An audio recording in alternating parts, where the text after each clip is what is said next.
Are you doing an introduction?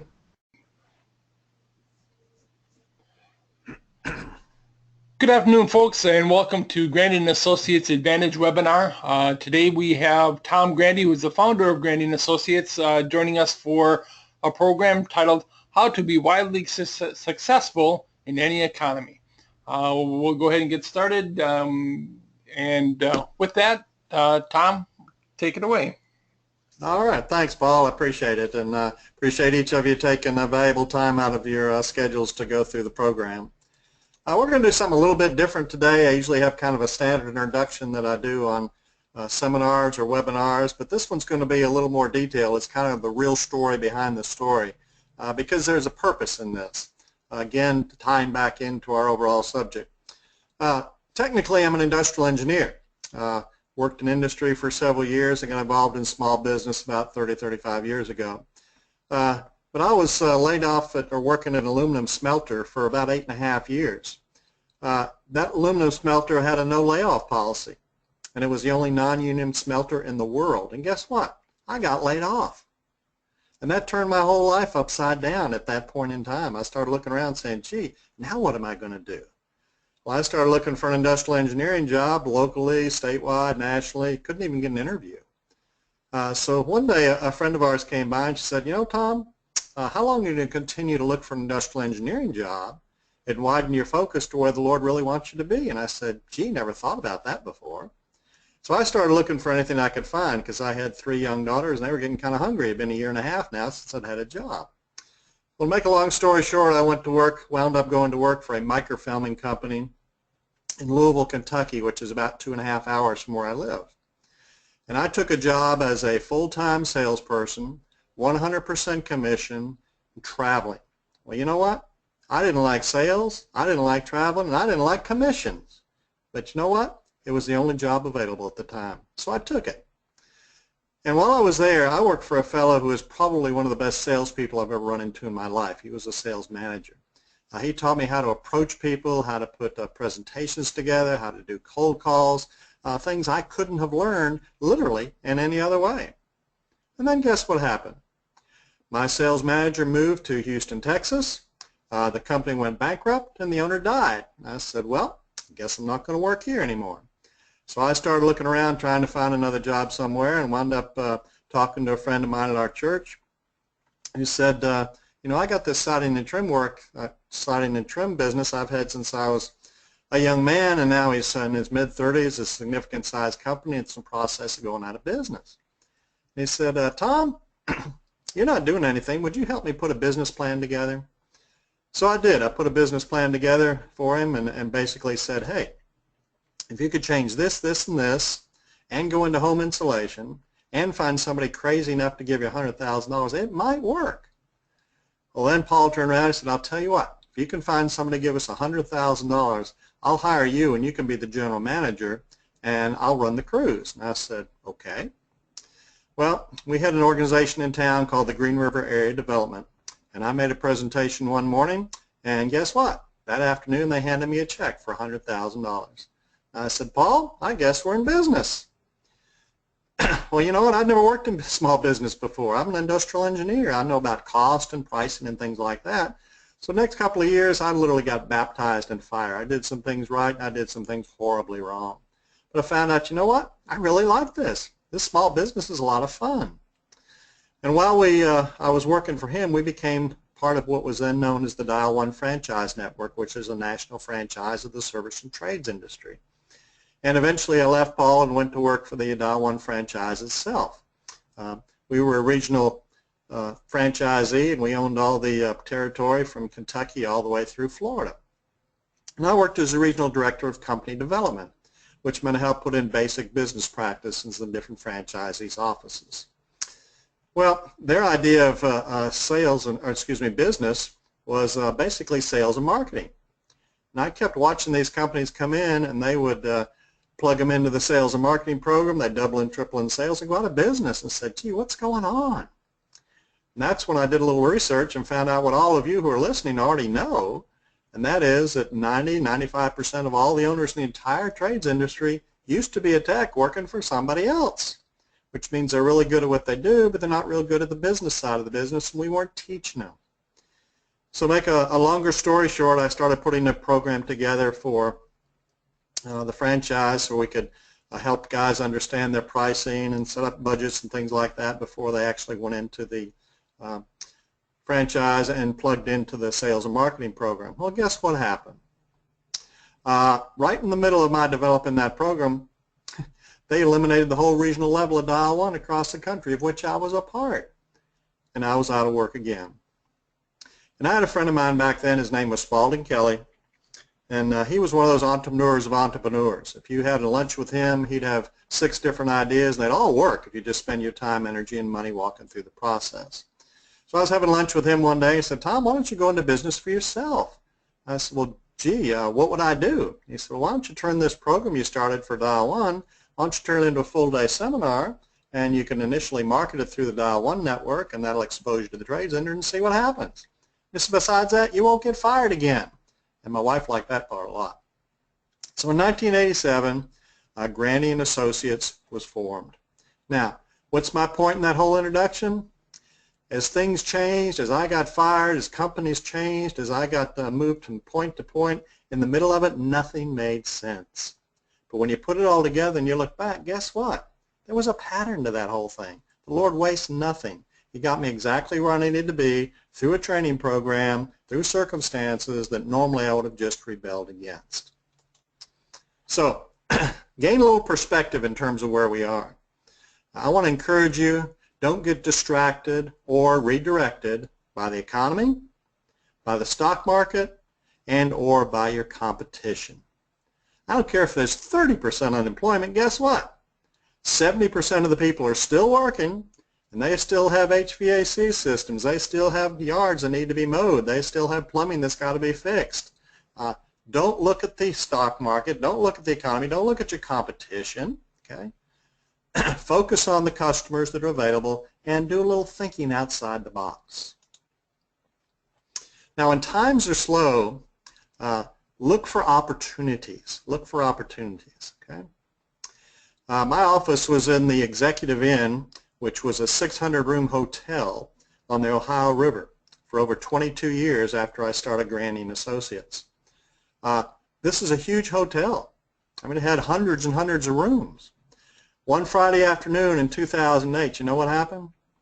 The general manager walked into my office and he said, "By the way, we're closing the hotel." And I said, "When?" He said, "Tomorrow."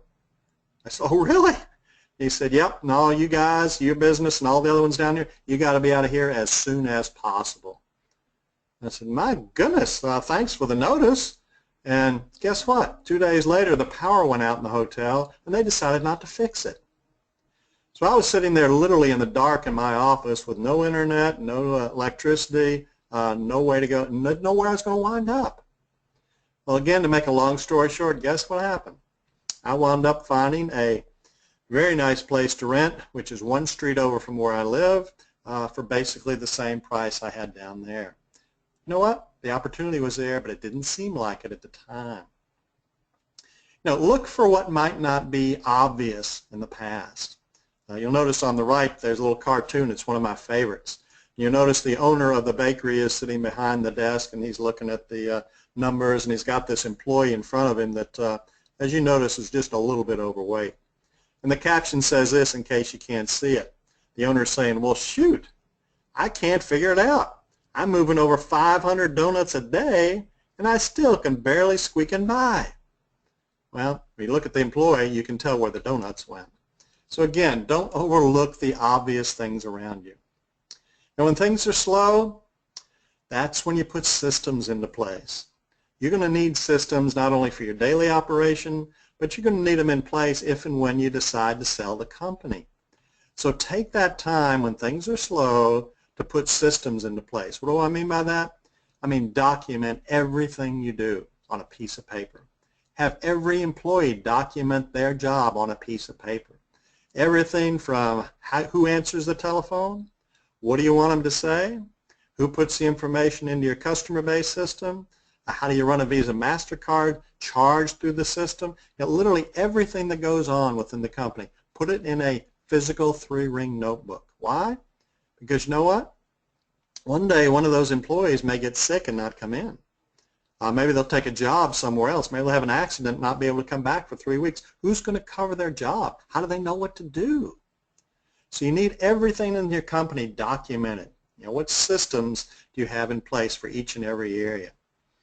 And then the fun begins. Once you get the systems in place, and that's going to take you, by the way, probably between 1 and 3 years by the time you get it all done. When you get it all done, that's when the fun begins. You know what you do then? You as the owner, this is going to sound kind of weird to some of you, take a vacation.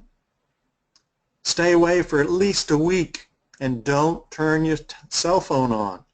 So there's no way for the office to communicate with you. Why? Because it's time to test the systems. Because when you're gone, guess what? Things are going to go wrong. Things are going to pop up and they're not going to know how to handle things. So they're going to go to your little book that's got all the systems in it. And guess what? Everything in the book is not going to be documented perfectly. So when you come back after a week, what's the question? Hey guys, how'd things go and what didn't work well? Well, we didn't have this piece of information. We didn't have this. We didn't have that. Okay. Go back and tweak the system again. Redocument it. Go through the process again. Take another vacation. When things are pretty well documented and run smoothly, then take 2 weeks or 3 weeks and get to the point where your company can literally run without you.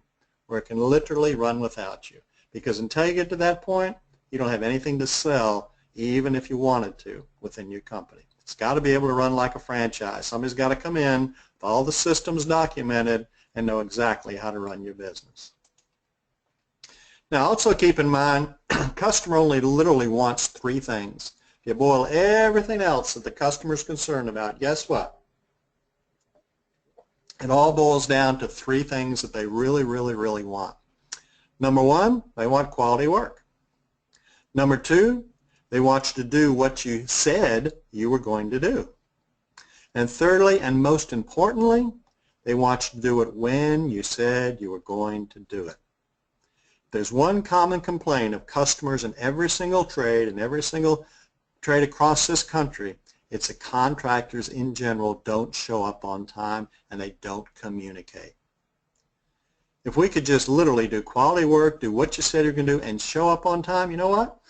Everybody listening to this would have more work than you can handle. Why? Because that'll make you totally unique in the marketplace. Now I want to share a story with you about a friend of mine. His name is Roger Peugeot, and he has a company called Roger the Plumber. And this story was actually written, so to speak, back in 1995. Back in 1995, Roger, who lives in Kansas City, Kansas, he was what I would call the typical plumber. And by the way, if you're a landscaper, HVAC, electrical, don't turn this off. This applies to everybody. But he was what I would call the typical plumber back then. He did service work, he did new construction, and he did some remodeling work. And Roger, like many of us out there, was working really, really hard, but he wasn't really making any money. And he just got kind of frustrated. So what he did, he decided he was going to take 3 months off, and he was going to totally redesign his company. He looked at the 3 areas where he was offering product and service to the customer, and he said, which one has the most potential? Well, obviously, and we all know this, the most potential for profitability is service. So Roger decided he was going to create a brand new service company and close down his old company. But when he was going through the design phase, setting up the business plan for his new company, he wanted to address every problem he had in his existing company to see what was going to happen. And he realized if he did everything that he really wanted to do, his hourly rate was probably going to be pretty high. So he just accepted the fact right off the bat, before he even started the process, he was probably going to have to move to flat rate pricing, which is where most of you are today. So he started addressing every concern that he had. By the way, he did this secretly. Nobody in the company knew he was even thinking about this till it was finished. So he started addressing every problem within his company. The first problem he had in his existing company was high employee turnover. He said, man, if I'm going to be the best service company in town, I can't have techs coming in and going out the door on a regular basis. So the first criteria of his brand new company is that he wanted his average technician to make between $50,000 and $100,000 a year. Remember, this is back in 1995. Make between $50,000 and $100,000 a year, He wanted them on a 401k plan. He wanted to cover all their insurances. And he said, man, if I got that kind of a package, I promise you I'll not only attract the best employees in the area, but I'll retain the best employees. He said, what else have I got? He said, well, my trucks. He said, right now we got a hodgepodge of trucks. We got some vans, we got some flatbeds, we got pickup trucks. He said, they're all kind of junky looking. He said, my brand new service company, I only want those huge box vans. He said, I want them for two reasons. He said, number one, they're moving billboards no matter where I go. And number two, if I'm going to pay these guys as much as I'm going to be paying them, I sure don't want them running back and forth to the parts house or back to the office to pick up parts. So in his new company, he was going to put totally box vans for all of his service techs. And then he said, well, gee, my techs right now are pretty poorly trained in customer service, and I realized that that's a very key part of being a successful company. So he started putting money into his model for training on customer service. He doesn't just train once or twice a year. Now he trains literally every single week today, all of his technicians in different areas of customer service on a regular basis. So he put money into the model for that as well. And he said, another problem we've got right now is our customers call and we can't give them immediate service. Well, when you're a customer and you got a leak, and especially if it's a serious one, you want somebody out there right away, not 2 days from now, not a week from now. You need somebody today. So you know what he did? In his model, he put an entirely new 100% non-billable time technician into his model. He's actually going to hire him, but they're going to have zero work to do, and he's going to have the truck and all the inventory that goes with it. Why? Because he wants to have extra capacity. He wants to be in a situation where if the customer calls, boom, he can send a technician out there immediately and meet the customer's needs. So he took that tech with 100% non-billable time and the cost of the van, built that into his overhead as well in his new company. And then he said, you know what, we don't get a lot, but every once in a while we get customer complaints. So Roger developed a brand new system called 100% customer satisfaction. And the bottom line is he put money into his company. In his case, he puts 3% of his gross sales. And let's just say hypothetically he does $1 million worth of sales a year. He does a lot more than that. But let's say it's $1 million a year. 3% of that's $30,000. He takes that $30,000, builds it into his overhead just like rent and utilities, so it's part of his hourly rate. But then when somebody has a complaint, guess what? He can do whatever he has to do, pulling money out of that pot to make a happy customer. What else was his problem? He said, well, we're not making a decent profit right now. If I'm going to work as hard as I'm going to work and I'm going to do everything that I want to do, I want to make some money out of this thing. So he decided he was going to make a fairly decent net profit. He put that into his model as well. And he said, we also need a way to create a vested interest from the employee standpoint. People just don't work as hard as they should without having some kind of a benefit in the middle of that process. So Roger had a rather unique pay system. He understood the wage and hour limitations in terms of reporting hours and things, so he paid all of his technicians minimum wage. And that let him keep up all the hours, all the overtime, everything that's necessary for Uncle Sam and the state people and state unemployment. And he kept all his records that way. And then the rest of their job, the rest of their income was earned off of a percentage of what they brought in. And that gave them incentive. If they worked harder and they did a better job or they sold more product, guess what? Their income went up. They had a vested interest in doing a really great job. Okay? He went through all that, built this new company back in 1995. You know what his original hourly rate came out to be? And I remember, this is 1995. That's over 20 years ago. In 1995, his hourly rate came out to $250 an hour. That's not a high rate perhaps today, but 20 years ago, that was rather unique. And Roger made the commitment. He said, I'm going to do it. He said, we're going to be the best company in town. I'm going to provide great quality service. I'm going to show up on time. I'm going to have the best techs. And I'm going to go on flat rate pricing with an internal rate at $250 an hour. And he did. And you know what? It worked. He's growing. He's been growing since 1995. He's literally the top service company in the Kansas City area. Everybody out there knows Roger the plumber, and they're tickled to death with him, not because of what he charges, but because of the quality of service that he provides. So let's look at some of the things that Roger did and see if we can apply them back to our own company.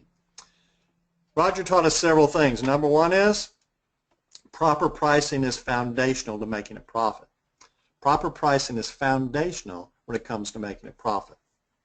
If you charge $125 an hour in your area because everybody else does, but you find out you need $147 an hour to stay in business, guess what? If you don't change your rates, you're going to go out of business.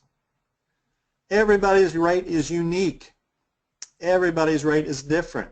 You need to figure out how much you need to charge and charge it. Don't be afraid of what anybody else in town charges. Charge it.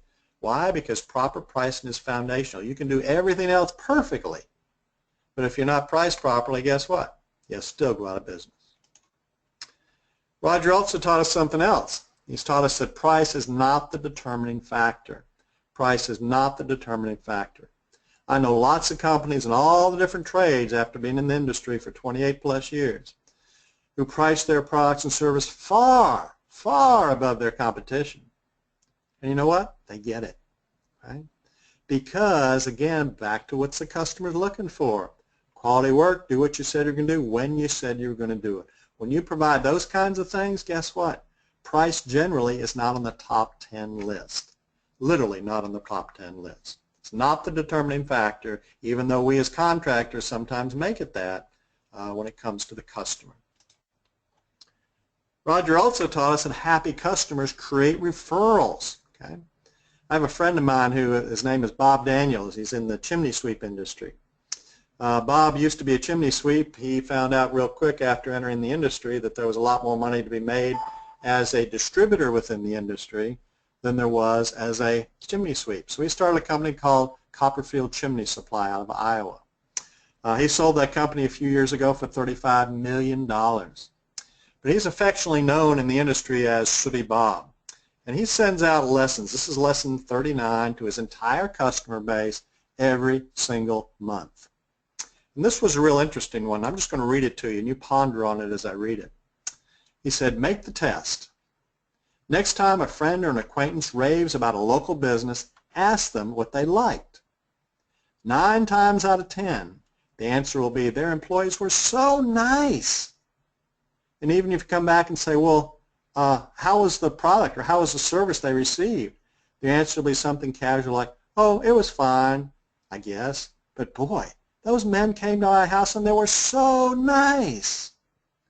It's almost shocking. People actually form their judgment most often based on the niceness of the individual technician, not necessarily the product or quality of the work. Now, that means you got to still do quality work. I don't mean that. But the opinion of the company and the opinion of the job is often determined by how nice the contractor was, how nice the technician who was on the job was. That's what makes the difference. That's why when we talk to contractors, we tell them, hey, when it comes to hiring, hire for attitude, train for service. You can teach people how to do a job, but you know what? It's pretty hard to change their attitude. If they don't have a good attitude, forget it. And what I tell contractors is you be looking for people all the time with a great attitude. I don't care if they're working at McDonald's, at Lowe's, department store, a gas station, a clothing store. You run into somebody with an outstanding attitude, you know it. And what I tell contractors is, hey, just take a card out of your pocket, hand it to that individual, and say, hey, you got a great attitude, and you're probably going to go somewhere one day. And one day you may be tired of this particular job. When you get to that point, call me. Here's my card. We'll see if we can find a place for you within our company. And you'll be amazed how many contractors have told me 2 months, 6 months, a year later, 2 years later, they get a call from this individual and says, you remember me? I used to work at so-and-so. You gave me a card, told me you had a great attitude, and give you a call. I'm thinking about changing jobs. Can I come over and talk to you? And he's picked up some really, really great technicians and office people the same way. Again, hire for attitude, train for service. What else did we learn from Roger the plumber? We learned that top techs are attracted to well-run companies that offer above-average wages and benefits. This is a quote from a contractor we worked with when we were selling the Profit Max software. This is what he said. He said, we implemented the SuperTech 500 bonus system, which is a bonus system paying them based on their productivity, within Profit Max in May. He said, we're now 2 months into the program, and we've seen at least a 30% increase in production. He said, the word has gotten out to other techs in the city, and we're getting calls about interviews daily. He said, those techs that we have right now who are not performing well know exactly where they're not productive, and they also know that we have a list of applicants ready to replace them if they don't improve. What's the point?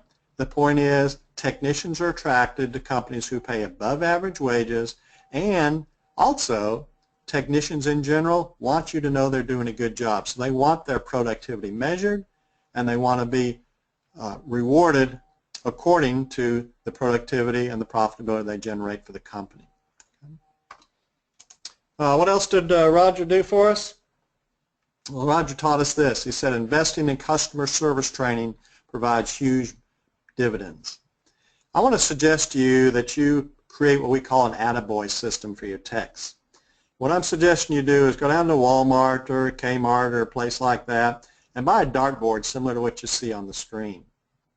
And just casually put it up back in the area where the techs meet each morning, and put some darts out and say, hey guys, just thought you might enjoy throwing darts occasionally, and put them back there and just let them kind of play with them and have some fun playing darts for a couple of 3 weeks. And at the same time, you're instituting what we call an attaboy system. Now, an attaboy system is any time a technician exceeds the expectations of the owner for whatever reason. Might be he worked a lot of overtime without complaining, maybe he was called out at 2 o'clock in the morning and did a great job, and the customer said, hey, Bill was wonderful, whatever it is. Anytime they exceed your expectations, you record an attaboy for them. So after they've had that dartboard for a little while and you've collected a few attaboys, then it's time for your monthly meeting. Okay? During that monthly meeting, you say, hey guys, we've had this dartboard out back for a while and I've been collecting attaboys. This is what's going on. He said, each one of you, whenever you get an attaboy, I'm going to give you that many darts, and you can throw them at the dartboard, and whatever number you hit, that's how much cash I'm going to give you. So all went out back where the dartboard was, had the first individual stand up. He said, you got 5 attaboys during the month, here's 5 darts. Start throwing them. Well, gee, if he hit the 14, he gets $14. The boss is literally sitting up there handing out cash. Now, before they start the process, the service manager or owner explains very clearly, hey, you're going to get cash today, but Uncle Sam wants his money, so whatever cash you pick up today, it's going to be reflected in your next check, and we'll have to take taxes out of that. But today, you get cash. So the first tech got up there, and he had 5 attaboys. He threw 3 of them, and he was doing really, really well. Then all of a sudden, he stopped. And he turned to his service manager and said, you know why I did so well this month? And he said, no. He said, it was because of the customer service rep. You know, she and I have been working really, really well together. Would it be okay if Susie came in and threw my last 2 darts? And I said, well, sure. So they called Susie back there, explained what's going on. They said, Susie, here's 2 darts, throw it at the dartboard. Whatever you hit, that's how much money you get. And the guys are going crazy. Go, Susie, hit the center, cost him $100, da-da-da. Susie rears back, she throws that first dart, boing, guess what happened? She missed the board completely. But the next time she threw it, she hit one that had 15 on there, and she got $15. But now what's happening with the attaboy system? Now the guys are out on the job, they're thinking, hey, how can I exceed expectations? I get to throw darts, I get to make some extra cash, have some fun, and they're always conscious of customer service. That's important. What else did Roger teach us? He said 100% customer satisfaction is possible. Okay? Now, it's only possible when the money is built into your cost of doing business. You remember when I was talking about Roger earlier, he takes 3% of his gross sales and he puts that in as part of his overhead cost. So he has the funds available when it's time to take care of a customer who may not be happy. Maybe he can waive the diagnostic fee. Maybe he can just give them their money back, period. He's got $30,000 he can use to keep happy customers. There's several major hotels. Waldorf Astoria is one of them. And they give every employee, including the janitors, including the people who clean the rooms, they all have a budget of money they can give away to the customer if there's a need.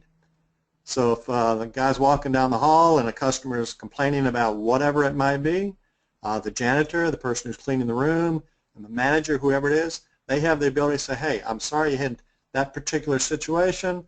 Here's a gift certificate for a free meal downstairs, or $25 off your bill, or whatever it happens to be. Okay? Makes a difference. 100% customer satisfaction. Keep in mind, you never want to lose a customer over a $75 service call. Getting upset with somebody like that, what happens? It cuts off future cash flow. Literally cuts off future cash flow. Give you a real life example of that. My wife likes to shop. I have 3 daughters. Guess what? Their hobby is shopping. Now they're all grown and married now, but they used to shop a lot. Okay? And they're good at it. They all invested huge amounts of time, energy, and money in that. And sometimes my wife would come home after a day of doing some shopping, and she'd come home and there were particular articles she bought and she didn't like it. She'd go back to that place and try to return it.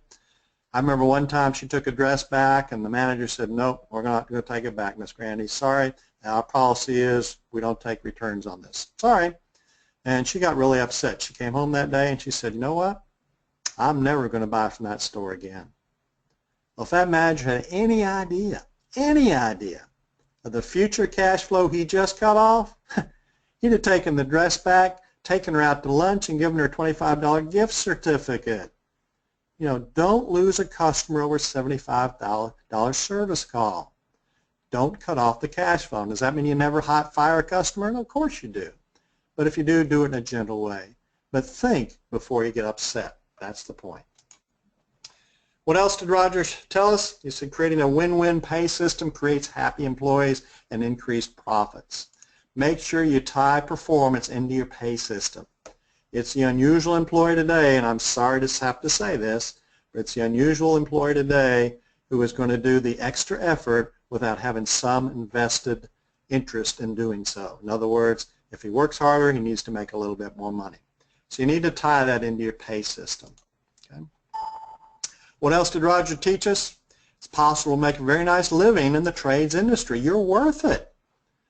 I can't tell you how many contractors I've worked with over the last 28, 29 years who say, you know what, my granddad never made more than $25,000. My dad never made more than $25,000. You know what, I'm not worth more than $25,000 a year. You know what, you are. I don't care what trade you're in, you're providing a service that can't be gotten any other place. You are worth a good living. Okay? Don't be shy about putting a real salary that actually meets your needs, maybe even exceeds your needs a little bit, into the overhead cost again, so it's part of your hourly rate. Okay. Now let's talk about a few things that make your company unique. I would want to strongly suggest you brainstorm these things I'm going to talk about with all of your employees. Now just take 30 minutes out, maybe a month, just to pick one of these topics and talk about it a little bit. Again, getting people involved, getting those things to the surface, everybody realizing what's really important to the company and to the customer, just talking about those things can make a big difference. First thing you might want to talk about is discussing showing up on time, both at work and at the customer's home. How to properly communicate with the customer. Have some discussions on that. Let the employees and the technicians especially understand how critical it is that we show up on time. Help the CSRs understand why it's critical that if we're not going to be there on time, we communicate with the customer. Why? Well, you remember the #1 complaint in the trades industry today? Contractors don't show up when they say they're going to be there. So have a discussion on that. And get some key points to say, hey, we're going to try to change this and this and this, and we're holding each other accountable for it in the middle of the process. What else do we want to discuss? Well, let's talk about looking professional. Look at our two friends on the right. Which one of these two guys gives you a warm, fuzzy feeling when he shows up at your front door? Okay? So have a discussion with everybody on how to address the customer. What do you say to them? Where do you stand when you get to the front porch? Don't just say, hey, say hello to Mr. and Miss Jones. We need a procedure. What's the procedure? You knock on the front door or ring the bell. You take 3 steps backward, have a calling card in your hand. When the door opens, you hand the card to the customer, tell them who you are, what company you're with, and why you're there. Again, try to get that security issue out of the way right off the bat. Uniforms, how important uniforms are. Not just to have one on, but have a clean uniform on as much as possible. Booties. Why is it important to wear booties into a customer's home? We've all been in a situation where somebody comes in and says, before I come in, let me take my shoes off or put these little booties on. And usually the homeowner's response is, you don't need to do that. It's okay. I said, no, Mrs. Jones. Our company cares about your home. We want to make sure it's kept in real good, clean order. So we're required to, and I'm going to put on these booties so I don't mess up your carpet. Can you imagine what's going through the customer's mind at that point? These are things we need to discuss and why it's so important. Okay? Getting your techs certified and telling the customer they're certified. I talk about where to park your truck. You want it in front of the house in terms of a billboard. If you're going to pull it in the driveway, make sure you're not blocking the customer's vehicle. If you happen to have a leak, hopefully you don't, but if you have a leak and you know it's there underneath your truck, put some cardboard on there. Why? On the driveway so you don't drip oil on the driveway. You know, these don't seem like big items, but these are the things that can ruin your relationship with the customer. What else? Brainstorm about how important it is to clean up after completing a job. Okay? After you complete a job, there's a direct relationship between how clean the area is and the perceived value of the work. We just had our roof replaced 2 weeks ago. It took them about 4 days to do that. That crew out there was amazing. When they finished at the end of each day, they were working on the back of the house where the patio was. They swept up, they cleaned up, they got all the nails up, they cleaned up all the debris all the way around the house every single day. Well, our perception was, gee, they must be doing a great job in terms of quality work if they're that meticulous about cleaning up after the job. Most customers, especially female customers, their direct perception of how good a quality work you did is directly tied to how clean the place was after the technician left the area. Here's another idea you might want to brainstorm about a little bit. And again, we work with all the different trades. This actually came out of the chimney sweep industry. And this particular contractor in the chimney sweep industry did well over $1 million a year, which is a little unusual in that industry. But he had a program called Ringer Days. Absolutely brilliant. A Ringer Day was defined for his business as any time one of his chimney sweeps sold a total of $1,500 or more of add-on sales during the day. And that might be a chimney cap, that may be waterproofing the chimney, that might be a cement cap on top. There's dozens of things that they could sell as add-on sales.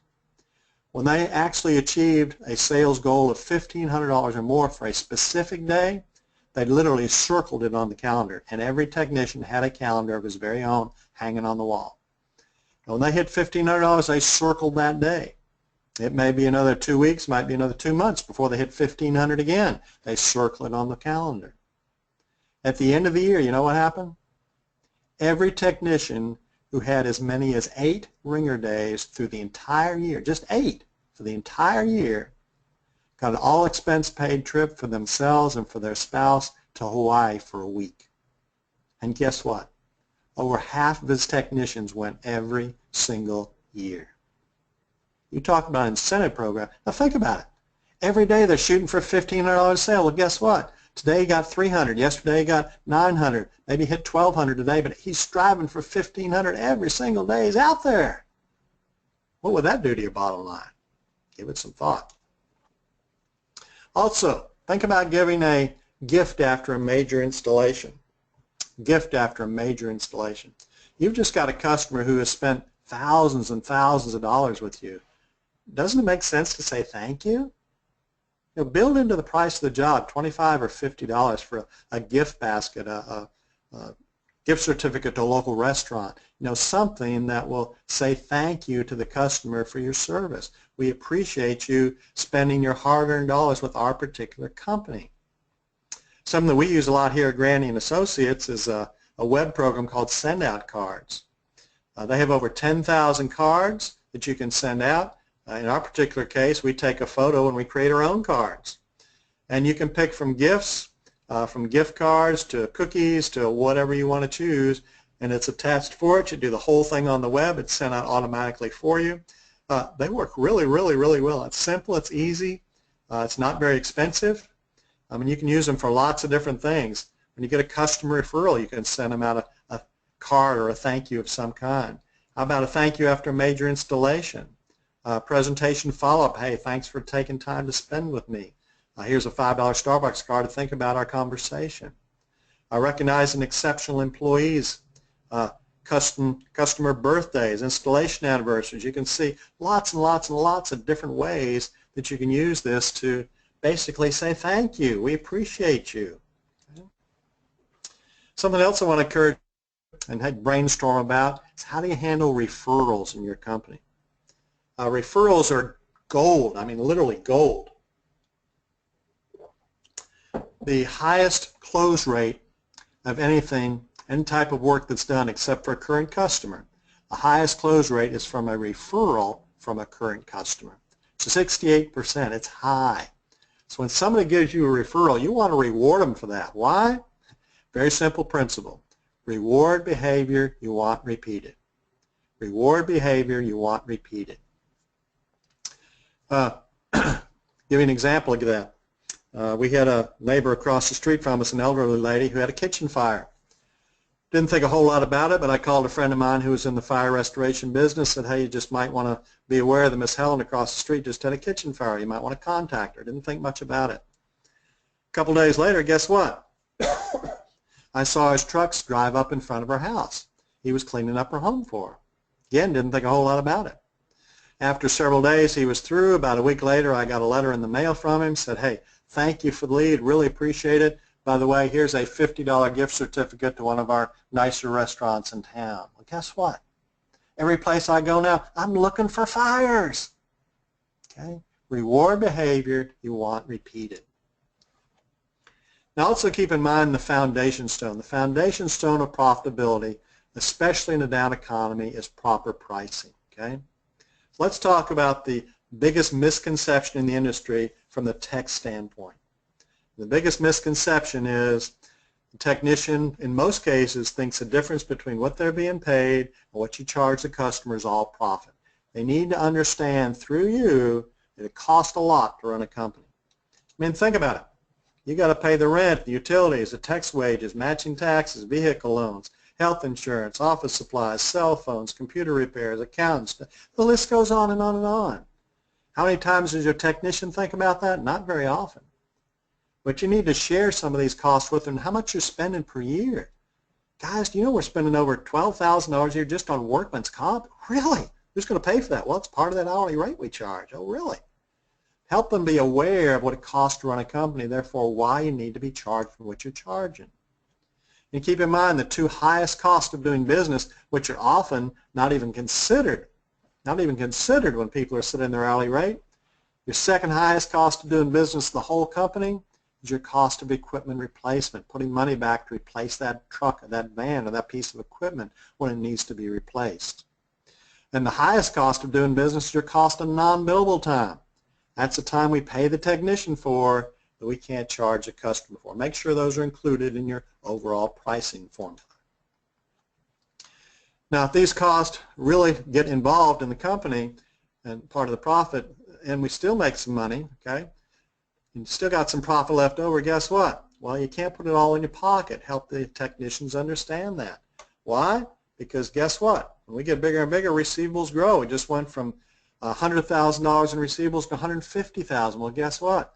Profit covers that additional receivables money. Inventory just went from $75,000 to $100,000. Something's got to pay for that extra $25,000 with inventory. What's going to do that? It's your profit. Okay? It funds the growth of your company. Okay? So proper pricing is foundational for any profitable company.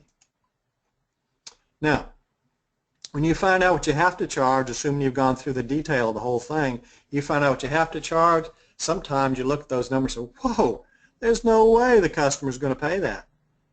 But on the flip side, if we don't charge that much, guess what? We're just going out of business, and it doesn't happen overnight. It takes a little while for that to happen.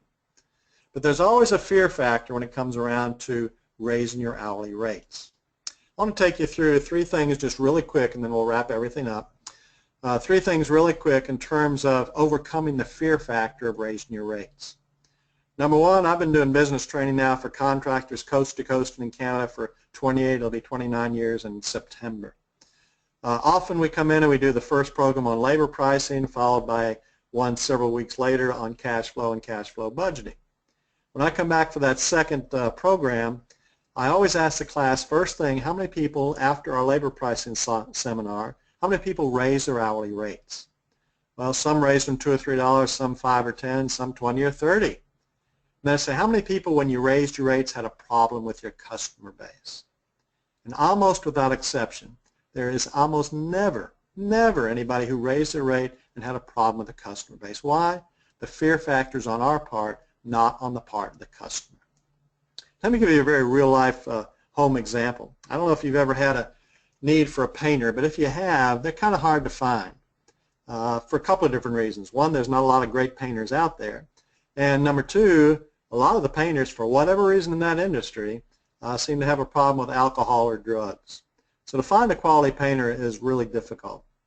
Well, my wife and I had some painting we needed done at the house, and we looked all over the place. We haven't been able to find anybody.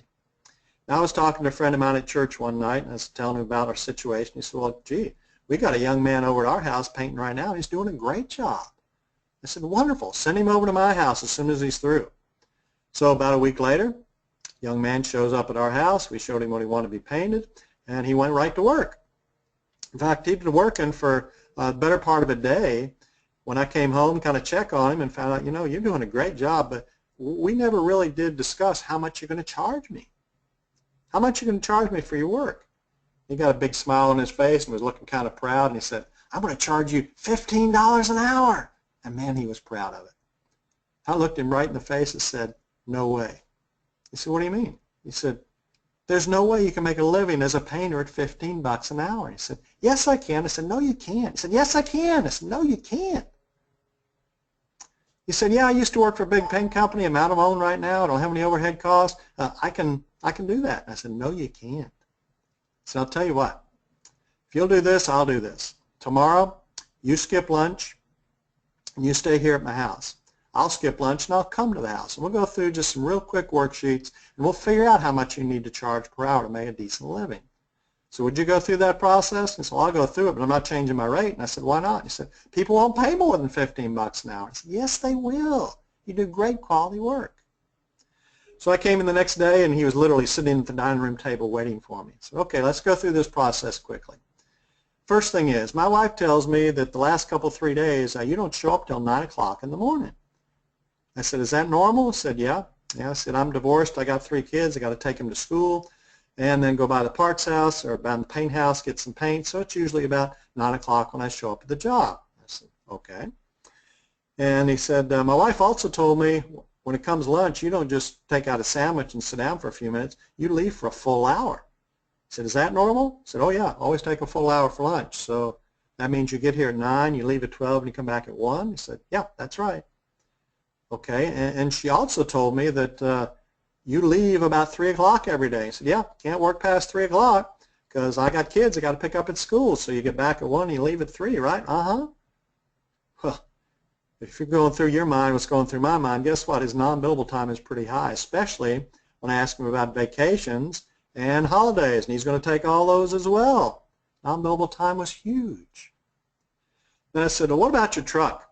He said, kind of shook his head, and you know what? He said, it's a shot. I said, okay, let's put in some money for a loan. Let's put in some money for your equipment replacement costs. And then finally he did admit he had a few overhead costs. At least he had some gasoline and some maintenance on his vehicle and a little bit of insurance, so he put those in there as well. Did some real quick math, and you know what we found out? His overhead rate, not what he needed to charge per hour, his overhead rate was $15.50 an hour. What we found out was this one-man painter needed to be charging $30 an hour so that he can make a living in his business. He said, that's impossible. I said, what do you mean? He said, people won't pay that much. I said, yes, they will. You do great quality work. I said, you got any jobs you got to bid the next few days? And he said, yeah, I got 2 of them tonight. I said, do me a favor. Do yourself a favor. Bid them both at $30 an hour and tell me what happens. He said, well, I'll do those 2, but that's it. I'm not doing any more than that. I said, that's fine. That's all I ask. So I saw him a couple of days later and said, by the way, did you go on those 2 jobs the other night? And he said, yeah. And I said, what happened? I said, I went to the first house. He said, it was a rather large house. I walked through the whole house. It was a huge job. He said, I was really scared to give him a price like you talked about, but I promised you, and I'm a man of my word, I promised you I'd bid it at 30 bucks an hour. So I took all the time it was going to take me and my materials, the markups, etc., added it all together, handed it to the customer, and I mean literally my hand was shaking. So I knew they were going to tell me to hit the door or try to negotiate down really, really quick. So I handed him the price. I said, what happened? He said, when can you start? I mean, they didn't question your price? No, not at all. Oh, really? Well, that's wonderful. What happened at the second job? So I went to the second job, and he said, it's probably the crabbiest old lady I ever met in my life. I mean, she's the kind of person you didn't want to work for. She was complaining about everything from her neighbors to her grass to the dogs in the neighborhood, and everything that came out of her mouth was negative. I said, I decided while she was talking, I didn't want to work for this lady. So when I put her bid package together, I used a bid rate of not $30 an hour, but $45 an hour, knowing she'd turn it down. I said, what happened? She said, she hired me too. I said, well, point made. Now, I've seen him several times since then. He's now running a great business. He's got a new truck, a couple of guys working with him, but his perception was people won't pay that much money. Guess what? If you do quality work, they will, just like Roger the plumber. If that doesn't encourage you to charge what you need to charge, let me go through one really quick exercise and we'll wrap it up. Let's assume you went through all the details, and again, these numbers are all over the map depending on where you live and the type of work that you do. But let's say your hourly rate to make a 10% profit comes out to 55 bucks an hour. Then you call over town, you find out the lowest guy in town is charging 35 an hour, the highest guy in town is at 95 an hour. Well, you instantly know because you're at 55 that there's a lot of room between you and the high guy in town. So hypothetically, we're going to make our objective to get at least within 10% of the highest guy in town. Now, personally, I have no problem being the highest. I think that's actually a good place to be. But for example's purposes, let's say we want to get within 10% of that. So I want to hit 85.50 an hour, and I'm at 55 right now. Well, the difference between 85 bucks an hour and $30 and 55 bucks an hour is $30.50. Now, if I'm on time and material, and I would raise my rate $30 an hour, I'd probably have some problems with my customer base, no question about it. If I was on flat rate, I wouldn't. But if I was on time and material, I would. So I'm going to take my $30 an hour, $30.50 divided by 4. That's $7.62 an hour. Excuse me. And then every 6 months, we're going to raise our hourly rate $7.62 an hour until we get to the 85.50. Now follow me here. Let's assume you have 3 service techs, each one of which charges out half their time or 1,000 hours a year. At 55 bucks an hour, the 10% profit, that's $5.50 profit per hour. So my 3 technicians are generating roughly $16,000 in gross profit for the company. Now we take our first jump. We raise our rate $7.62 an hour. Now our profit margin went from $5.50 an hour to $13.12 an hour, and my potential profit goes from $16,000 to almost $40,000 a year. Now here's the point I want you to hear. Even if you lost 50% of your business, 50% of your customers said, hey, I'm not working with you anymore, you're charging too much money. Even if 50% of the people said, go away, and you kept that higher hourly rate, you still made $19,000, almost $20,000 a year, $3,000 more than you did before. Now, when you raise your rate, are you going to lose 50% of your customer base? Absolutely not. But even if you did, you still come out ahead. So find out what you need to charge and charge it. Okay? So in summary, take your eyes off of the economy and off of your competition. Remember what customers want, which is quality work. Do what you said you're going to do when you said you were going to do it. Next, remember the lessons we learned from Roger the plumber. Review those personally and with the people within your company. Talk about what makes you unique. Market that to your company, customers, and make sure the price that you're using is for profit. Okay? And then watch those profits grow even in the down economy, even in the good economy. If you do those things, you will remain profitable. Appreciate your time, and have a blessed day. Bye-bye.